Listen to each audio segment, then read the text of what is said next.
Bom dia! Estamos iniciando a nossa escola dominical online na primavera. O nosso país está em festa, há alegria, flores por todos os lados. E nós damos bem-vindos àqueles que estão iniciando conosco hoje e os que já têm um tempo aí a estudar a palavra de Deus. Eu quero convidá-los nesta manhã a abrirem as suas Bíblias na carta do apóstolo Paulo aos Filipenses.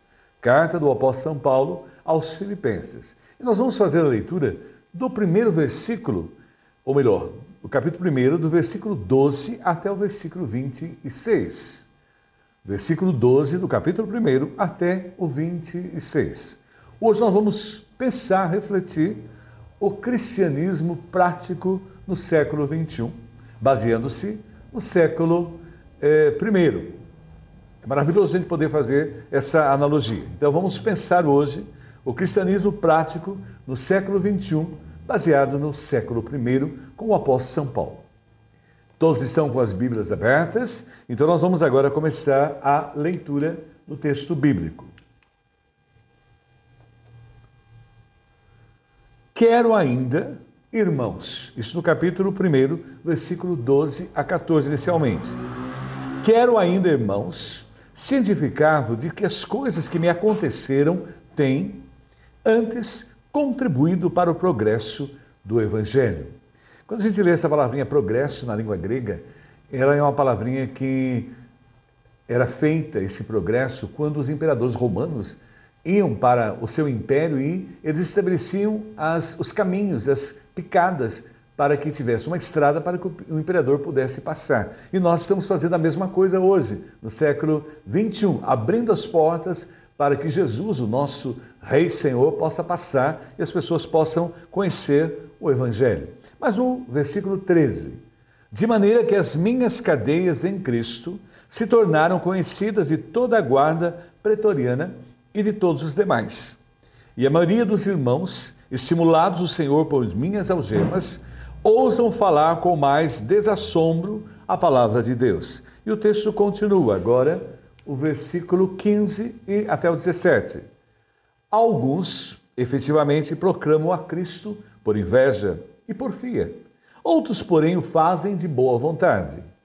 Estes, por amor, sabendo que estou incumbido da defesa do Evangelho.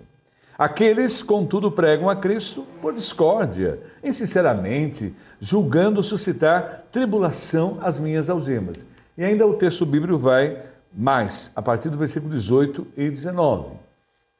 Todavia, que importa, uma vez que Cristo de qualquer modo está sendo pregado, quer por pretexto, quer por verdade, também com isto me regozijo, sim, sempre me regozijarei, porque estou certo de que isto mesmo, pela vossa súplica e pela provisão do Espírito de Jesus Cristo, me redundará em libertação.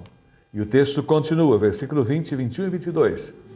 Segundo a minha ardente expectativa e esperança de que em nada serei envergonhado. Antes, com toda ousadia, como sempre, também agora será Cristo engrandecido no meu corpo, quer pela vida, quer pela morte. E o versículo-chave aí do texto. Porquanto, para mim, o viver é Cristo e o morrer é lucro. Que maravilha! Porquanto, para mim, o viver é Cristo e o morrer é lucro. Entretanto, se o viver na carne traz fruto para o meu trabalho, já não sei o que hei de escolher. E ele continua, versículo 23 e versículo 24. No capítulo 1 ainda de Filipenses. Ora, de um e outro lado estou constrangido, tendo desejo de partir e estar com Cristo, o que é incomparavelmente melhor. Mas, por vossa causa, é mais necessário permanecer na carne. E ainda, finalizando, versículo 25 e 26 do capítulo 1 de Filipenses. E, convencido disso, estou certo de que ficarei e permanecerei com todos vós, para o vosso progresso e gozo da fé, a fim de que aumente, quanto a mim, o motivo de vos gloriardes em Cristo Jesus, pela minha presença de novo convosco. Palavra lida, agora nós vamos fazer uma oração, pedindo a Deus que nos dirija nesse momento de comunhão com Ele, através da sua palavra. Oremos. Senhor Deus, Tu és o nosso Senhor, Tu é o nosso Salvador, e estamos aqui para tributar glórias, honras ao Teu nome. Em especial nesta manhã, alegres pela primavera no Brasil e felizes por abrir o livro da Tua Palavra e poder aprender mais de Ti. Agradecemos porque diariamente a Tua Palavra tem falado conosco. E agora, Senhor, que estamos juntos na Escola Dominical Online, fala por ela a nós. Usa a minha vida como um canal. Oramos agradecidos por esse momento e nos abençoe. E o fazemos em nome de Jesus. Amém.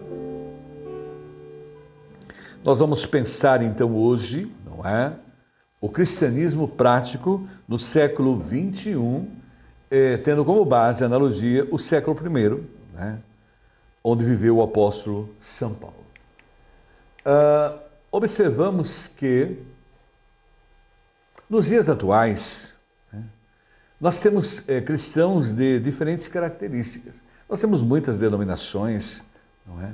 E cada um está na sua religião, na sua denominação, na sua comunidade, na sua igreja, e concebe ali a prática, a fé, e isso demonstra, né, ali a sua fé em Jesus Cristo, a sua salvação nele.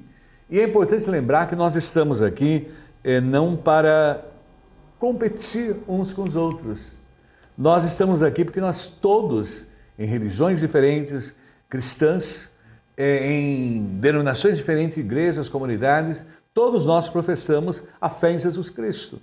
E nós temos um comprometimento com a missão que começou lá no século I. O cristianismo prático no século XXI começou no século I. E ao longo da história a gente percebe que homens e mulheres, vamos colocar assim bem claro, né?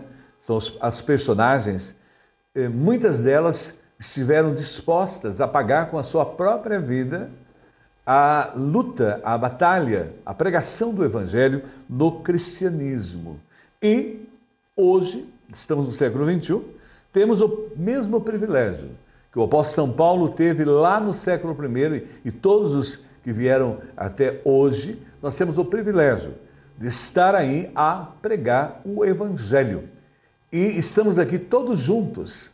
Nós estamos em nível, nós temos uma igreja de Cristo a qual fazemos parte, todos aqueles que o aceitaram como Senhor e Salvador, e temos a Igreja de Cristo no Brasil e a Igreja de Cristo no estado onde pertencemos e a Igreja de Cristo no município onde estamos. E cada um pertence ao seu grupo religioso. E todos juntos por um ideal que é a pregação do Evangelho, a pregação da salvação do homem através de Jesus Cristo.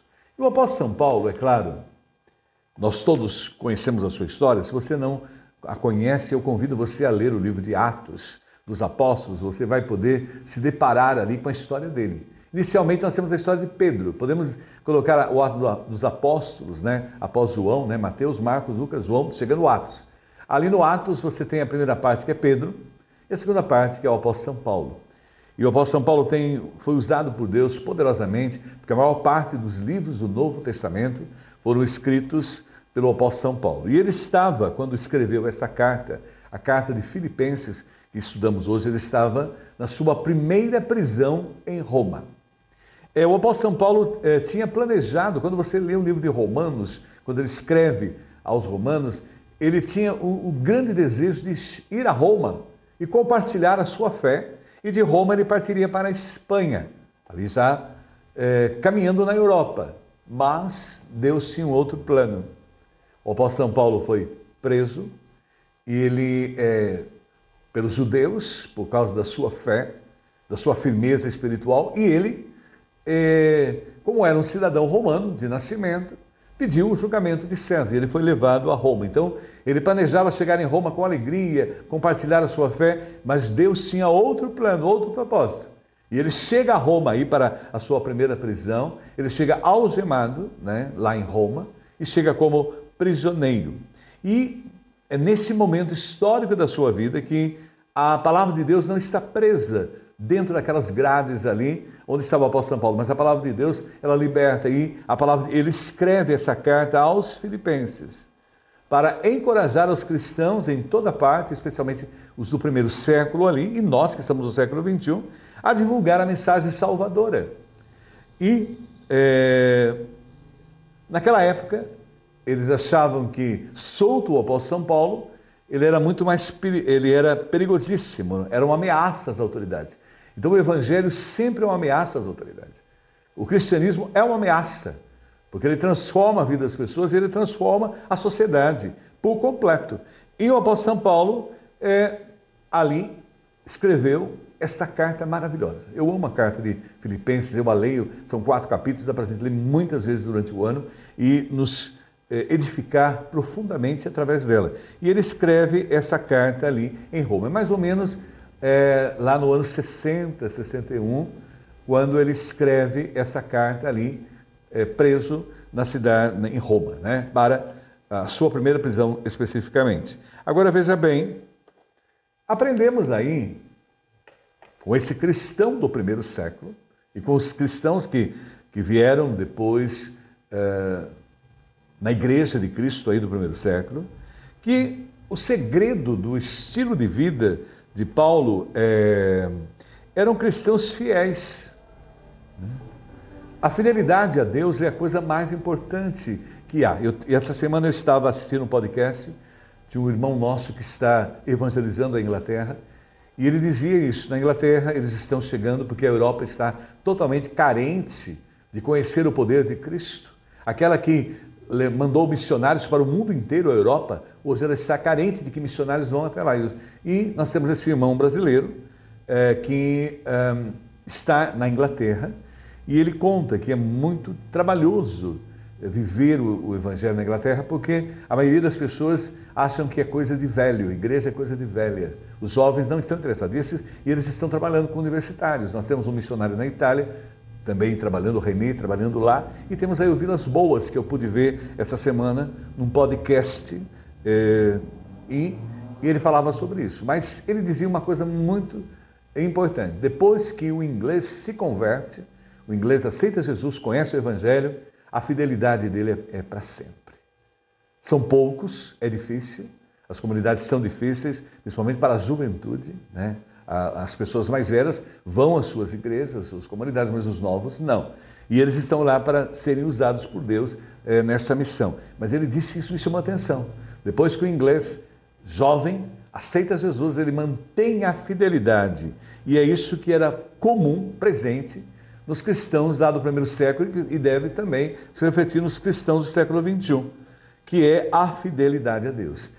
O apóstolo Paulo estava disposto, e nós lemos o texto, até dei ênfase quando li no início, Filipenses capítulo 1, o versículo 21. Né? E a gente está a perceber nos cristãos ingleses agora, novos, são poucos, mas eles são fiéis, como o apóstolo São Paulo. E o apóstolo São Paulo, a fidelidade dele era tremenda. É a mesma que tinha no século XXI, no século I, deve existir no século XXI, que é: porque para mim o viver é Cristo, morrer é lucro. O estilo de vida nosso é esse, nós estamos aqui para servir a Cristo, em todas as circunstâncias. E mesmo se for necessário, darmos a própria vida pelo Evangelho, nós a daremos, porque o nosso Salvador Jesus Cristo deu a vida por nós. E nós estamos aqui para dar a vida também pelos nossos irmãos, se for necessário, para que conheçam o poder de Deus e conheçam o Evangelho, né? Que é a graça de Deus sendo derramada a todos nós. O Evangelho é a salvação eterna em Cristo. Nós não precisamos temer mais a morte, porque Cristo pagou a dívida pelos nossos pecados, todos foram perdoados, graças a Jesus Cristo, o sangue derramado na cruz, o Cordeiro de Deus, e graças ao sangue dele hoje, perdoados, nós podemos entrar no céu. Não há outra maneira para eu entrar no céu nenhuma, por obras, por atividades. Eu não posso fazer nada, não tenho como fazer nada para alcançar a graça de Deus, porque ela é de graça, é um favor imerecido de Deus.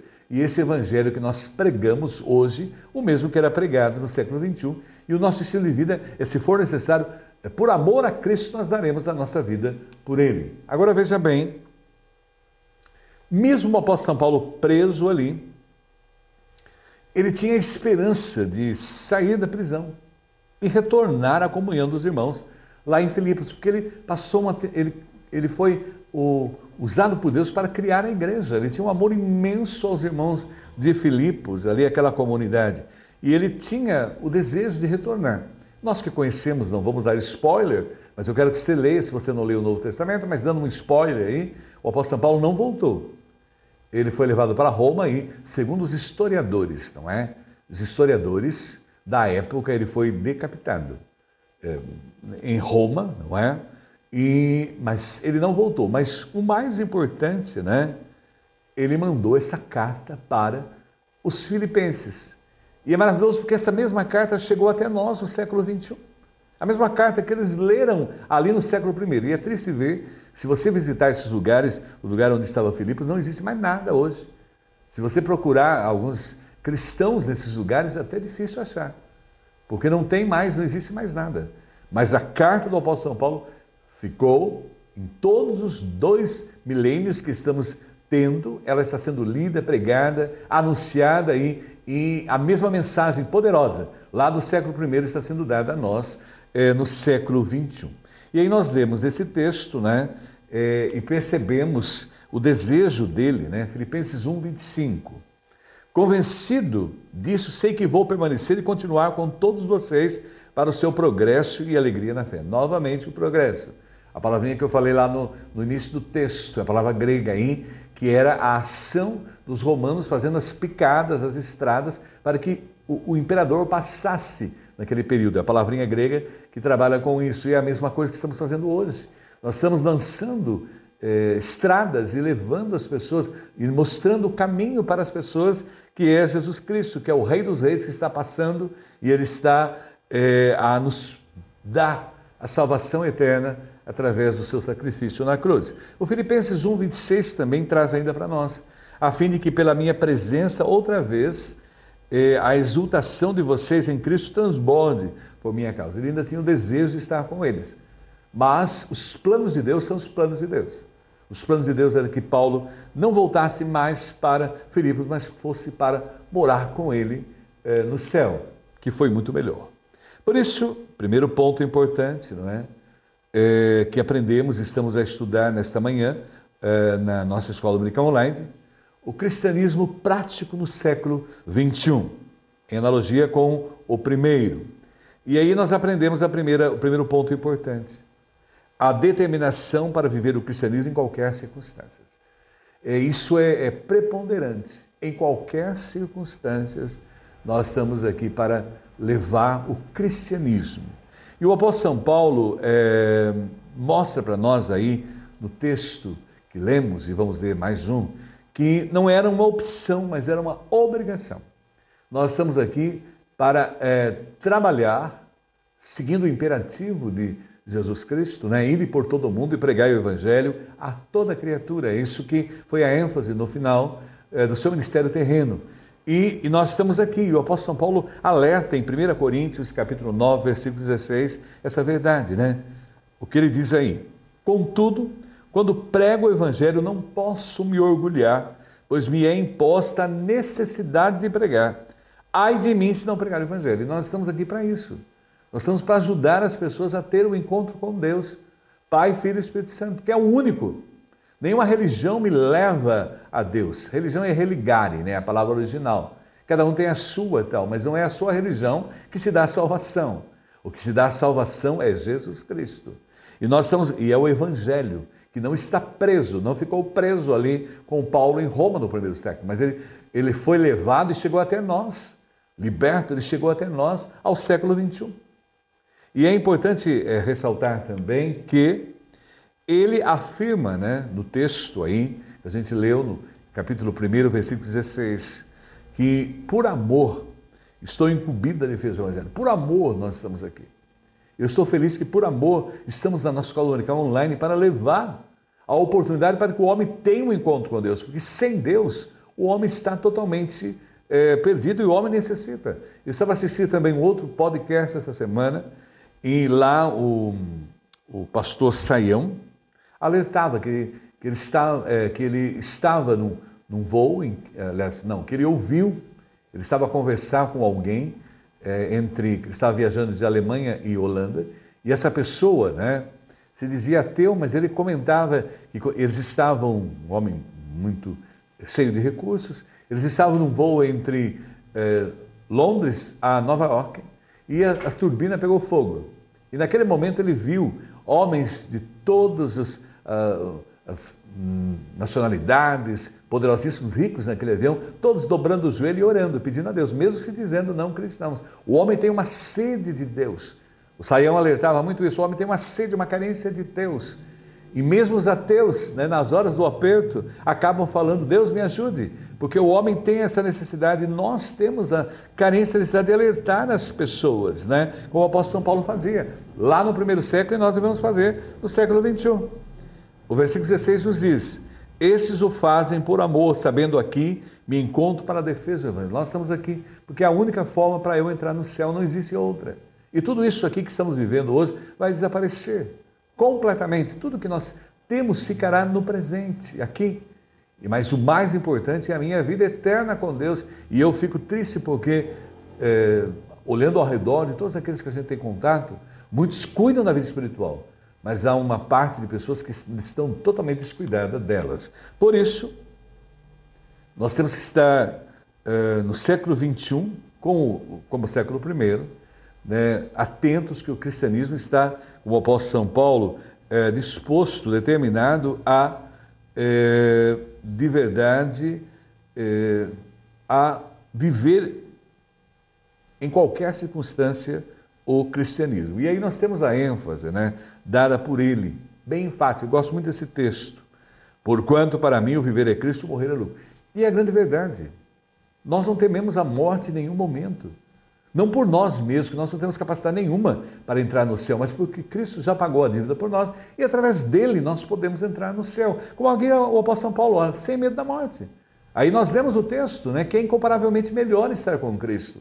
Mas enquanto nós tivermos a missão aqui, vamos permanecer para sermos instrumentos dele, como o apóstolo São Paulo estava falando aí, não é? Que o viver é Cristo, e é para ele que vivemos, e o morrer é lucro. Vamos para a eternidade, já desfrutar da glória, e ficamos aguardando a ressurreição de Jesus. O reformador Lutero preferia a tradução, pois Cristo é minha vida. E é a grande verdade. A pessoa mais importante na minha vida é Jesus Cristo.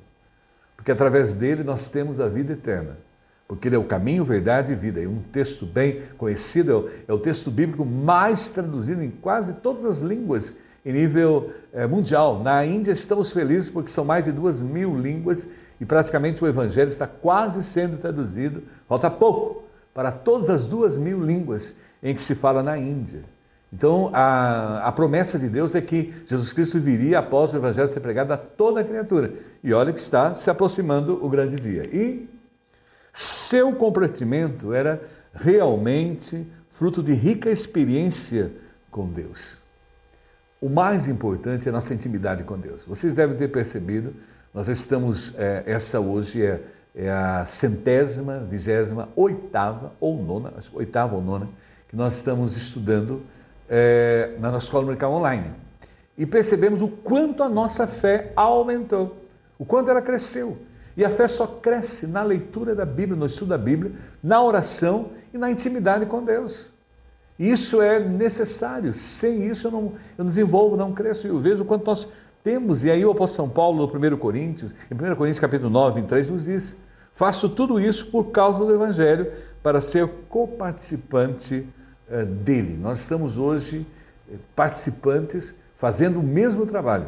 Lá no século I, o apóstolo São Paulo e a igreja daquele século, a igreja de Cristo ali fez, nós estamos agora no século XXI fazendo a mesma coisa e preparados para viver o cristianismo em toda e qualquer circunstância. E aí aprendemos.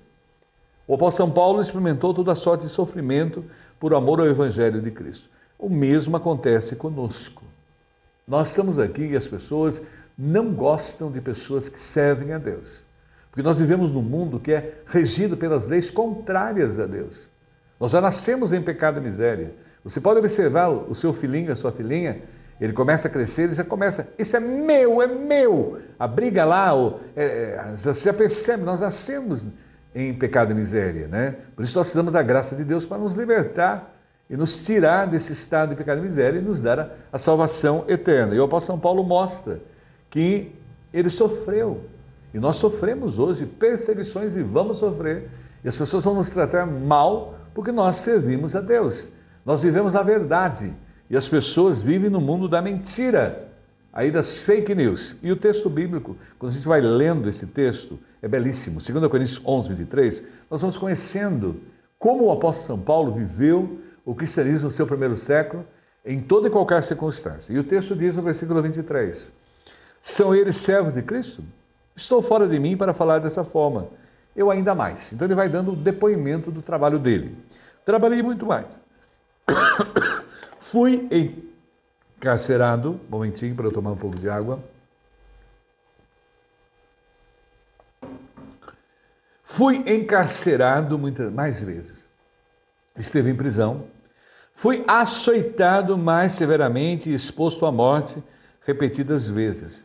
E o versículo 24 traz para nós, olha a vida do cristão lá no primeiro século, o apóstolo São Paulo e os outros, né? 5 vezes recebi dos judeus 39 açoites. Aí a perseguição religiosa dos próprios judeus, da religião judaica, perseguindo o apóstolo São Paulo. Então hoje a gente vê também, há religiões que perseguem, matam cristãos, há religiões aí pelo mundo, não precisamos nem citar, todos conhecem, matam quem é cristão. 1 Coríntios 11, 25. Da mesma forma, depois da ceia, ele tomou o cálice e disse, esse cálice é a nova aliança do meu sangue, fazer isso sempre que o beberem em memória de mim. E ele vai continuando para nós ainda. Estive continuamente vigiando de uma parte à outra.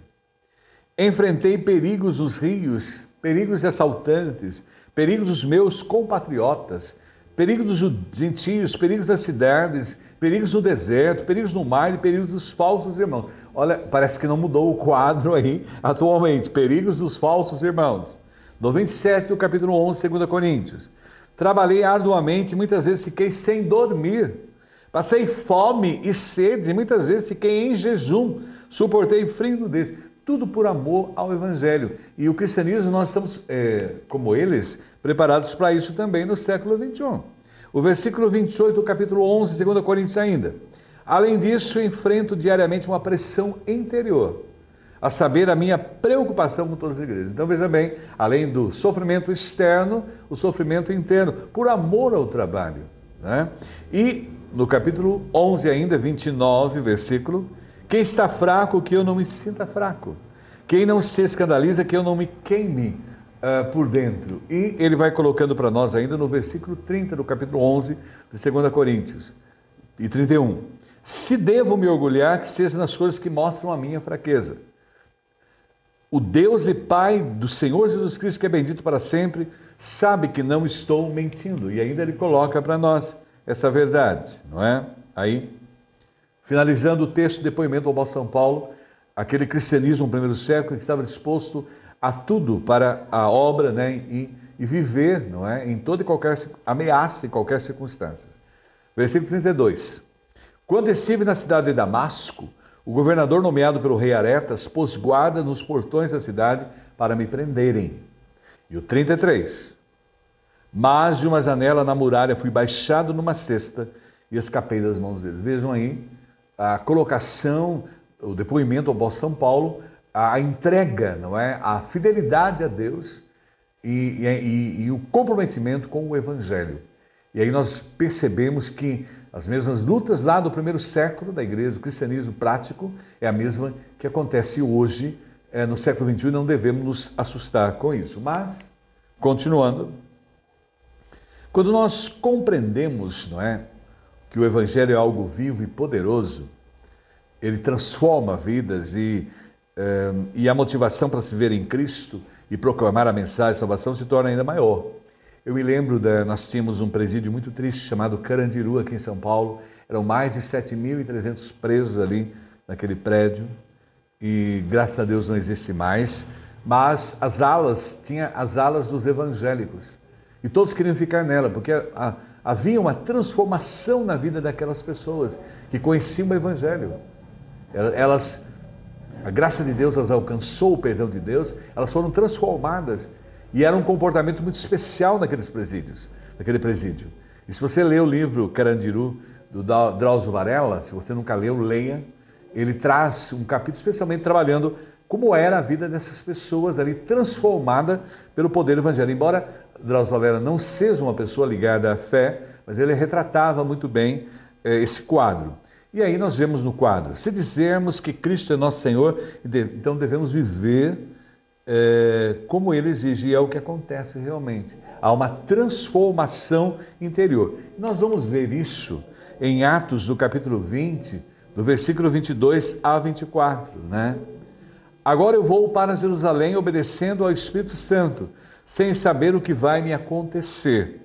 E aí nós estamos vendo, né, que a nossa vida como cristãos, ela é surpreendente. Nós planejamos algo, mas Deus tem o plano, o propósito adequado. E ele vai para Jerusalém, o apóstolo São Paulo. 23, Atos 20. Senão que em toda a cidade o Espírito Santo me avisa que prisões e sofrimentos me esperam. Eu já era alertado, o Espírito Santo já mostrava a ele o que iria acontecer com a sua vida, ele já estava preparado. E no versículo 24 ainda. Todavia, do capítulo Atos 20, todavia não me importo, nem considero a minha vida de valor algum para mim mesmo, se tão somente puder terminar a corrida e completar o ministério que o Senhor Jesus me confiou, de testemunhar do Evangelho da graça de Deus. Nós aprendemos aqui que o mais importante não é quem prega, quem fala, mas é o Evangelho. O pregador não tem sentido nenhum, são pregadores. Um planta, outro colhe, um semeia, cada um faz a sua parte. Nós não temos importância nenhuma. As estrelas hoje, ditas evangélicas, elas nos assustam muitas vezes com seus comportamentos. E mesmo as ditas evangélicas, aí, cantoras, cantores, todos eles que realmente têm o Senhor Jesus, estão aqui pela missão, a gente percebe no trabalho deles um abençoado, letras abençoadas, maravilhosas, mas nós percebemos também muitas pregações e muitos cantores, cantoras, muitos artistas gospel, totalmente divorciado do verdadeiro sentido do cristianismo, que é um cristianismo como era no século I, vivendo a vida exposta a dar a própria vida. E o mais importante não era quem estava a pregar o Evangelho, como o apóstolo São Paulo mostra aí, não tem. Na minha vida não tem importância. Nós somos vasos de barro, onde há algo especial que é a presença do Espírito Santo e o Evangelho, que é o que nós devemos pregar, porque ele liberta, ele transforma, ele muda vidas. E o mais importante realmente, o centro da igreja é cristocêntrico, é Jesus Cristo, não homens, não mulheres. Nós temos que tomar cuidado aí, porque vivemos num universo em que muitas pessoas estão se apoderando do lugar de Jesus Cristo para manifestar as suas próprias pessoas. E fica o evangelho antropomórfico, né? O homem é o centro do evangelho. Mas no versículo ainda 24 que nós lemos aí, e eu esqueci de mudar o slide, retrata muito bem aí o apóstolo São Paulo, né? A vida dele não tinha valor nenhum. O mais importante é que o evangelho fosse pregado. Quando nós chegamos agora, na segunda parte da nossa meditação desta manhã. Primeiro nós vimos que o cristianismo determina você estar disposto a enfrentar qualquer ameaça, qualquer circunstância para pregar o evangelho. Isso era no século I e é o que acontece no século XXI. Mas, em segundo lugar, o progresso contínuo do cristianismo. E Paulo tinha a convicção de que nem a morte e prisão era capaz de impedir esse progresso. Esse levar aí, como nós vimos na palavra grega, lá no texto bíblico, né? Abrindo estradas para que o imperador romano passasse, os soldados faziam, no mundo antigo, no mundo do Império Romano, que dominava todo o mundo da época. A mesma coisa nós estamos aqui hoje, levando essa palavra que começou lá em Jerusalém, Judéia, Samaria, foi para Antioquia, de Antioquia foi para a Europa, Ásia, África, América do Sul, ou melhor, as Américas, né? América do Norte, América Central, América do Sul, e chegou até nós, o Brasil, e chegou aqui onde estamos, no estado onde moramos e no município onde estamos presentes.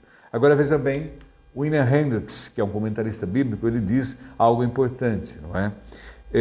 Como nós estamos vendo aí o progresso contínuo do cristianismo, ele vai desenvolvendo, e o Hendricks diz: uma prisão para o progresso do evangelho, e o apóstolo, um prisioneiro otimista, pois para uns era derrota, mas para outros uma feliz oportunidade. E o apóstolo São Paulo sabia que todas as coisas cooperam para o bem daqueles que amam a Deus. E ele próprio escreveu, ou melhor, ele tinha a convicção de viver isso, né?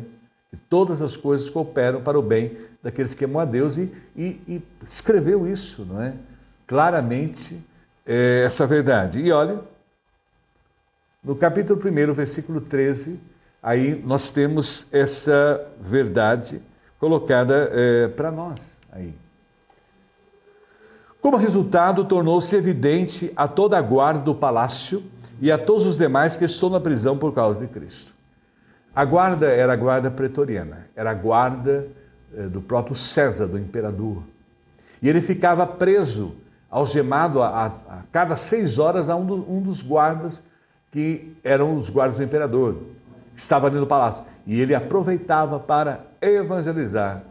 Então ele praticamente evangelizou toda a guarda pretoriana ali, conversando com os soldados naquele período que estava algemado a eles naquele momento. E a gente vê aí que Roma, segundo alguns historiadores, né, a gente se apercebe que ela era uma guarda composta por 9.000 homens. E alguns historiadores dizem que ela chegou até 16.000. E eles se revezavam ali a cada 6 horas para cuidar dos prisioneiros de César, porque o apóstolo São Paulo apelou a César, porque era cidadão romano, quando os judeus o acusaram, né? E aquela acusação fez com que ele fosse levado até Roma. E ele aproveitou a oportunidade. Se eram 9.000, ele evangelizou 9.000 soldados dessa guarda pretoriana. E o que acontecia? A sua vida ali, o seu trabalho, influenciou fora. Então, muitos pregadores desenvolveram coragem. Como o apóstolo São Paulo está lá, ele não está perdendo a oportunidade, então começaram a pregar. Muitas pessoas por ciúme, por competição, para ocupar o espaço deixado por ele. E nós sabemos que não há competição. Eu fico triste hoje vendo comunidades, religiões, igrejas competindo umas com as outras. Isso é trágico, porque o nosso Senhor Jesus Cristo, quem não é por nós é contra nós. Não existe isso, é um trabalho só. Cada um está na sua religião, na sua denominação, na sua igreja, sente que a fé está sendo pregada ali, não importa. O básico nós temos todos, a salvação em Cristo. As maneiras, se batiza por água, sem água e coisas desse tipo, isso é indiferente, a forma. Mas o mais importante é o que nós temos. Todos pregamos a salvação em Cristo. E é ela que nos vai dar a vida eterna. E não a nossa denominação, a nossa religião. E aí nós percebemos hoje, né, essa questão de briga, disputa, né? Membros, pessoas pescando em aquário alheio. É muito comum isso no meio evangélico. Se você não é do meio evangélico, as pessoas vão pregar para os de outras denominações, tentam convencer as pessoas. Eu acho muito triste. Para mim, o mais importante é que as pessoas sigam a Cristo.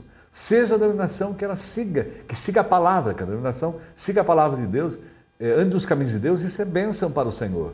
Eu tenho a minha denominação, mas sei que ela não é a salvação. Ela procura praticar a palavra, mas não é estar nela que me levará ao céu. O que me levará ao céu é Jesus Cristo. E é estar nele, estar na igreja muito melhor do que a minha denominação, do que a sua denominação, que é a igreja de Cristo. Que é uma igreja que já tem os irmãos lá no céu, que a gente chama de igreja triunfante, os que já morreram em Cristo, e nós estamos na chamada igreja militante. E aí você trabalha na sua comunidade, não para competir com o seu irmão, mas juntos nós estamos trabalhando para desenvolver a obra do Senhor. Romanos 15, 20 traz para nós essa grande verdade. Sempre fiz questão de pregar o evangelho onde Cristo ainda não era conhecido. Eu acho tão triste as pessoas querem pregar para quem já sabe o evangelho.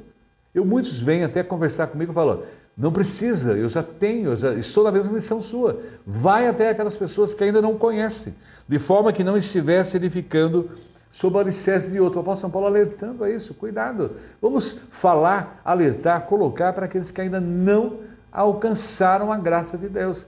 Eles precisam, e é esse o nosso papel em qualquer religião que estivermos, qualquer comunidade, qualquer igreja cristã. Nós estamos aqui para fazer o nosso papel. Agora veja bem, a Bíblia ensina que o Evangelho será pregado em todo o mundo, né? Isso é muito importante. Mateus capítulo 24, 14. E esse Evangelho do Reino será pregado em todo o mundo como testemunho a todas as nações, então virá o fim. Nós temos que alertar as pessoas que terá um fim. O mundo vai acabar realmente, com a volta de Jesus Cristo. E nós estamos sentindo isso. Quando a gente vê que lá na Ásia, né? Lá Oceania, na Antártida, em todos os continentes o Evangelho já chegou. Os confins da terra já chegou. Hoje, com a internet, eu achei tão interessante, há um apresentador de televisão chamado Luciano Huck, ele foi na Sibéria. E ele encontrou o povo lá todo antenado, lá na Sibéria, naquelas regiões mais longínquas, todos ligados na internet, todos os seus celulares. Então, vejam bem, hoje o celular é uma bênção, não é? Nesse aspecto. Então, o Evangelho está em todo o globo, em todas as partes. Hoje você vê a pregação em todos os cantos, em todas as mídias. Então, nós estamos chegando ao fim ao fim da existência e à vinda de Jesus Cristo. E para eu entrar com Ele no céu é através do Evangelho, através da salvação alcançada nele. Sem isso, eu não entro no céu. Posso ser de determinada denominação, posso ser de determinada igreja, posso ser aquele pregador, aquela pregadora, mas sem Jesus Cristo eu não vou poder participar da vinda de Jesus Cristo e compartilhar da glória com Ele. Agora veja bem, o Evangelho não alcançou o mundo inteiro ainda, mas por isso nós temos a responsabilidade de pregar a toda criatura. Mas em último lugar, em terceiro lugar, não é? Então veja bem, o cristianismo prático é no século XXI, em analogia com o primeiro. Nós vamos enfrentar dificuldades, lutas em toda e qualquer circunstância. É um progresso contínuo, mas em último lugar, há um efeito revolucionário do cristianismo vivo. E ele transforma, é o poder de Deus para a salvação de todo aquele que nele crê. Isso está claramente exposto em Romanos capítulo 1, versículo 16. Não me envergonho do Evangelho, porque é o poder de Deus para a salvação de todo aquele que crê. Primeiro o judeu, depois o grego. Então, é a única maneira para eu alcançar a vida eterna e ter a bênção de Deus e viver eternamente com Ele para todo sempre. E esse poder revolucionário, né, ele provoca mudanças profundas nas pessoas e na sociedade. Hoje nós observamos, não é? O cristianismo, ele chegou até nós tivemos a alegria, e é através do cristianismo que nós adquirimos o direito de votar. Todos os países que são cristãos deram os países que não são cristãos, até hoje, né? Há casos de mulheres que nem têm direitos expressivos. O cristianismo deu direito à mulher, deu direito à criança. O cristianismo levou as pessoas a terem a democracia. Pode ver, todos os países que são cristãos, tudo isso que nós temos, essa modernidade, é alcançado pelo cristianismo. O cristianismo tem uma coisa que é preponderante, que é a escola. Você tem a escola hoje graças ao cristianismo. Olha para os países que não são cristãos. Lembra de Malala lá, que alerta, que lutou contra a religião-estado do seu país, quase foi morta por isso. E ela queria que as meninas aprendessem a ler, né, conhecessem, e ela quase deu a sua vida por esse ideal, e ela ficou um símbolo para nós. Olhe para os países que não são cristãos. Hoje você vota, tem a oportunidade de votar, tem essa liberdade que você tem hoje aqui. Pode olhar, estude historicamente e veja que é através do cristianismo. Sem o cristianismo, tudo isso que a gente está vivendo hoje, nós não teríamos essa liberdade, essa oportunidade. Vejam aí as pessoas pregam contra o cristianismo, pregam contra as religiões, pregam contra Jesus Cristo. Mas graças a ele, a mulher foi valorizada, ele conversou com a mulher. Olhe, leia o Evangelho e veja lá. As pessoas que realmente conhecem, sabem disso. Então, a importância realmente do Evangelho, porque ele provocou mudança. O que mudou o mundo até hoje é o cristianismo. Olhe para as nações que não são cristãs. Ainda elas estão naquela mesma toada, naquela mesma vida. E ainda os direitos não são dados. Pode observar. E os países onde impera realmente certas ideologias não cristãs, olha a situação do povo, olha a realidade complexa, que nós temos que agradecer ao cristianismo por essa oportunidade, por essa bênção de Deus. Agora veja bem, e a leitura do livro de Atos, não é? Mostra a revolução que começou. Se você quer ver mais isso que eu estou a falar, leia o livro de Atos e veja a revolução que aconteceu. Agora, os opositores do Evangelho não puderam ignorar a mensagem pregada. Se você vê do primeiro século até o século 300, houve uma mudança radical no mundo, que até o império foi convertido, entre aspas, né? O imperador Constantino, né? Entre aspas, né? Até o império foi transformado, mudado. A gente vê claramente isso em Atos capítulo 17, o versículo 6, quando nós lemos: contudo, não os achando, arrastaram a gente e alguns outros irmãos para diante dos oficiais da cidade, gritando: esses homens que têm causado alvoroço por todo o mundo, agora chegaram aqui. Realmente, o evangelho provoca transformação, provoca mudança, ele é revolucionário. É muito mais revolucionário do que todos os ditos revolucionários do mundo, que mudaram a história dos seus países. Eles morreram, desapareceram, as histórias desapareceram também, mas Jesus Cristo está aí, hoje, vivo, é o mesmo do primeiro século, é o mesmo que está agora no século 21. E há um desafio para o cristianismo nosso hoje, no século 21. Mostrar a diferença do evangelho na vida das pessoas. Hoje nós estamos com muitas religiões, igrejas, pregações. E muitas perderam as autoridades do seu trabalho por causa da vida das pessoas que fazem parte das comunidades. Elas se institucionalizaram. Então hoje é muito triste ver que as pessoas não veem Cristo nas religiões, nas denominações. Elas estão procurando em algum outro lugar, porque a vida das pessoas não condiz com a sua pregação. E muitas atitudes acabaram barateando, né? É muito fácil hoje dizer que sou cristão. Agora veja bem, no primeiro século, você era cristão, você ia para a prisão, você era jogado numa arena com leões, você era tratado mal. E hoje veja bem, nos países que não se permite o cristianismo, os missionários, as pessoas são condenadas, estão à prisão. Há países que temos pessoas presas, em países aí com certas ideologias contrárias ao cristianismo, prendendo os cristãos, morrem nas prisões, mas dão a vida, como o apóstolo São Paulo. Isso é realmente cristianismo. É um cristianismo de batalha, de luta, de atitude, não um cristianismo barato, em que é muito fácil cantar o cristianismo, mas o mais difícil é vivê-lo plenamente. E hoje, motivado por escândalos e divisões e pessoas se envolvendo em coisas que não têm nada a ver com o cristianismo, defendendo coisas que não são cristãs, pregando ideologias aí por líderes ditos religiosos, se envolvendo em coisas que são divorciadas do verdadeiro sentido do cristianismo. Por isso, somente quando os cristãos se comprometem a viver, que é o que acontecia lá no primeiro século, e é o que deve acontecer no século 21. Se necessário morrer pelo evangelho, a mensagem impacta o mundo.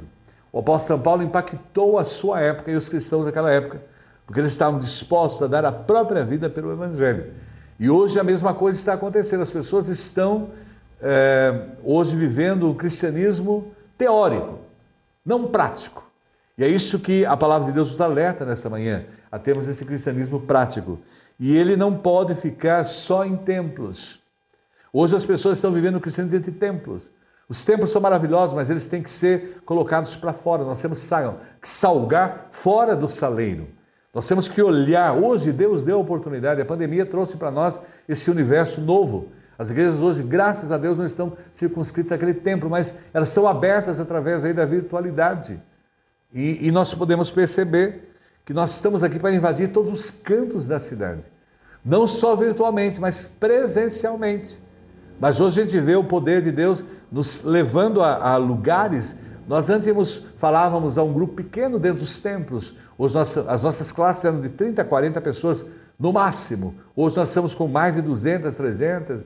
Há muitos aí que têm milhões de seguidores levando a mensagem. Afinal, será que nós estamos todos possam pregar o preço de seguir a Cristo e anunciar o evangelho a toda criatura? Que esse é o nosso papel. Levar esse evangelho a toda criatura. Nós estamos aqui para isso. E a nossa escola dominical nessa manhã nos alerta. Para agirmos da mesma forma, temos aquele cristianismo prático do século I, no século 21. Por isso, concluindo a nossa meditação nesta manhã, a ação dos cristãos hoje como porta-voz do Evangelho vivo tem produzido transformações. Se nós queremos transformar o Brasil, queremos transformar todos os estados brasileiros, todos os municípios brasileiros, o nosso candidato é Jesus Cristo, o único. E é isso que o cristão está comprometido. O mais importante para o cristão é Jesus Cristo. Acima de tudo, acima da minha ideologia política, ideologia religiosa, acima da minha posição, das minhas crenças, meus valores, o mais importante é Jesus Cristo. E Ele é o único que pode transformar o mundo e transformou, de tal maneira que a história hoje é dividida antes de Cristo e depois de Cristo, e é o único que pode transformar o nosso século XXI e pode mudar a história aqui. Nós temos um exemplo claro, Coreia do Sul. Há 40 anos atrás era igual ao nosso país, as mesmas dificuldades. E o cristianismo transformou a vida daquele país. Olha hoje o que é a Coreia do Sul, ela está quase superando, se não superou o Japão, uma potência em nível mundial por causa do cristianismo. E veja lá como são os cristãos daquele país, a dedicação, a entrega e a oração. Nós tivemos recebido vídeos aí de pessoas que dão depoimentos daquele país, a oração pelo país transformou o país e a vida dos cristãos transformaram o país. E hoje a Coreia, em termos cristãos, o número não é enorme, não é metade do país. A Coreia tem um número pequeno de cristãos e eles transformaram toda a sua nação por causa da vida deles em Cristo e a fidelidade deles a Cristo. Por isso nós concluímos aprendendo então nesta manhã a determinação para se viver o cristianismo em qualquer circunstância. E é o que nós temos que viver. Os cristãos, os irmãos lá do primeiro século, viveram isso e transformaram o mundo.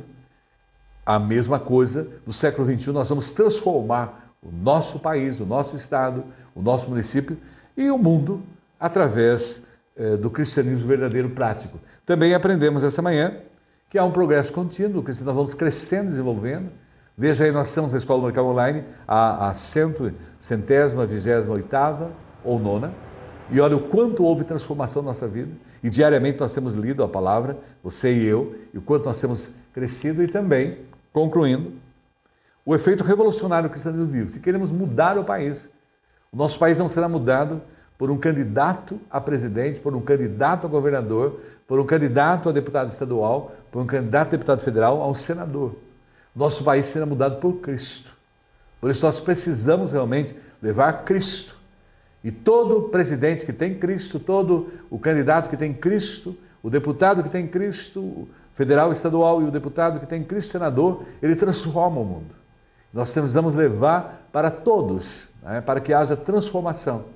E todos aqueles que têm Cristo, não precisa ser um político, mas seja um empresário, seja um professor, seja qualquer profissional no país, se tem Jesus Cristo, transforma o mundo.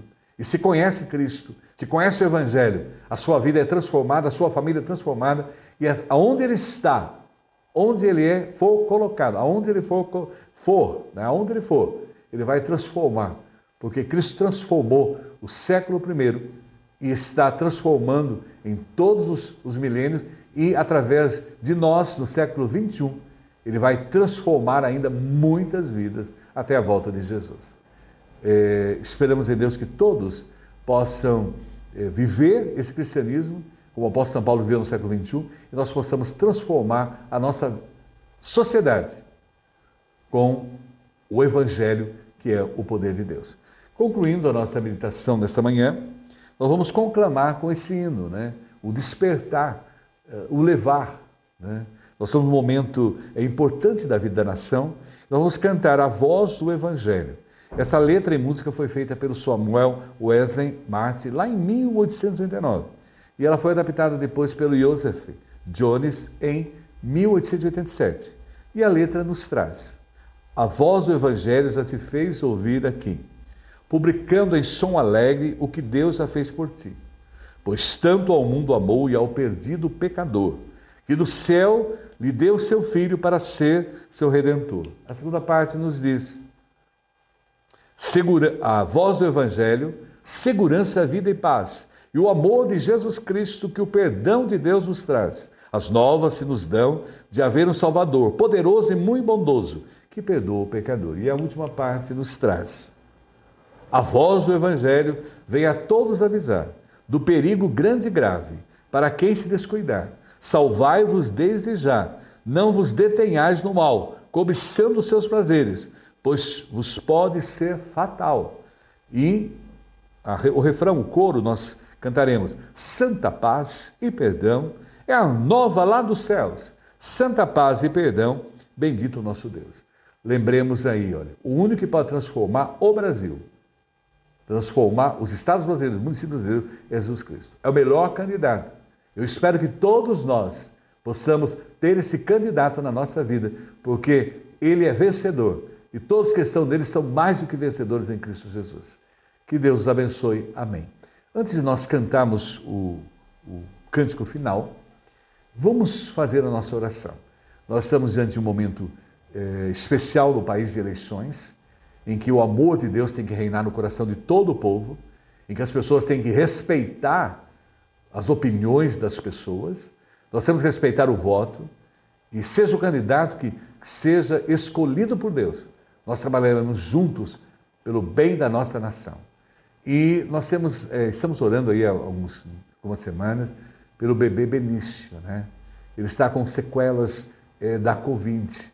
Então vamos estar orando por ele. Nós temos aí muitas pessoas que estão sofrendo por sequelas da Covid, e temos até pessoas que já morreram por sequelas da Covid. E vamos orar também por aquelas pessoas que perderam seus entes queridos, né? A gente fica triste em saber que pessoas que sofreram acidentes já estavam no hospital há tempos e vieram essa semana a partir para o céu. E o nosso desejo é que Deus conforte o coração da família. Porque quem vai para o céu em Cristo já está vivendo a glória eterna. Mas o duro são os que vivem ainda nesse mundo. Que Deus possa estar confortando os corações deles. Então vamos orar. Deus Todo-Poderoso, como é bom saber que o teu amor foi grande. Mandou o seu único Filho para dar a vida por nós e perdoar todos os nossos pecados e nos dar a vida eterna. E como é bom poder pregar esse evangelho vivo, real, na vida daqueles que ainda não o conhecem. Que Jesus transforma vidas. Ele é o único que pode nos levar para a eternidade. E Ele venceu a morte. E nós em Cristo somos mais do que vencedores e a morte foi vencida por nós. E graças a Ele nós vamos morrer em Cristo e viver eternamente contigo. Abençoe a tua igreja, a igreja de Cristo, em nível mundial, em nível nacional, em nível estadual e em nível municipal. Usa essa igreja, ó Pai.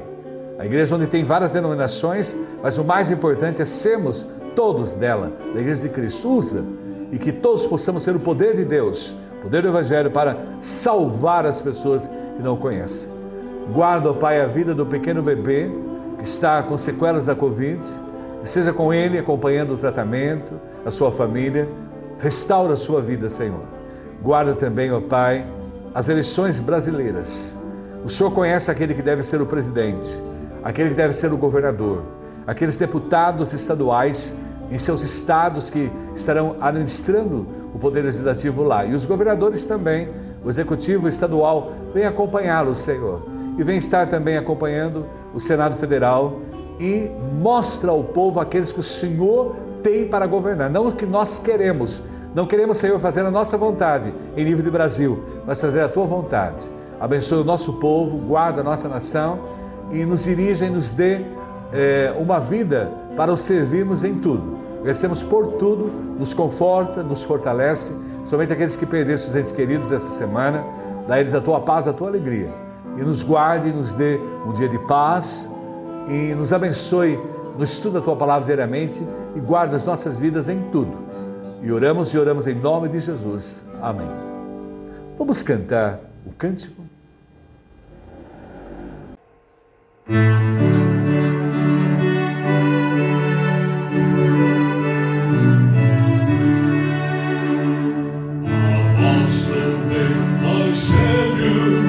Já se fez ouvir aqui, publicando em tom alegre, o que Deus jovem por mim, no santo ao mundo amor.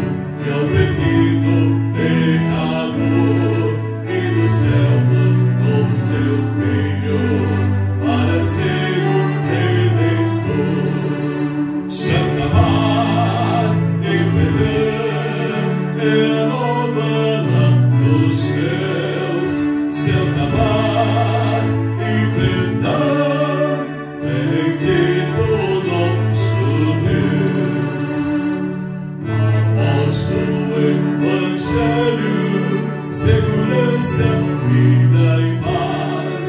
É o amor de Jesus Cristo que o perdão de Deus nos traz.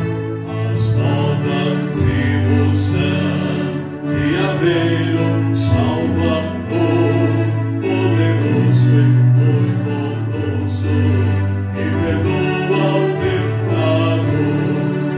Santa paz e perdão é a nova lã dos céus. Santa paz e perdão vem do nosso Deus.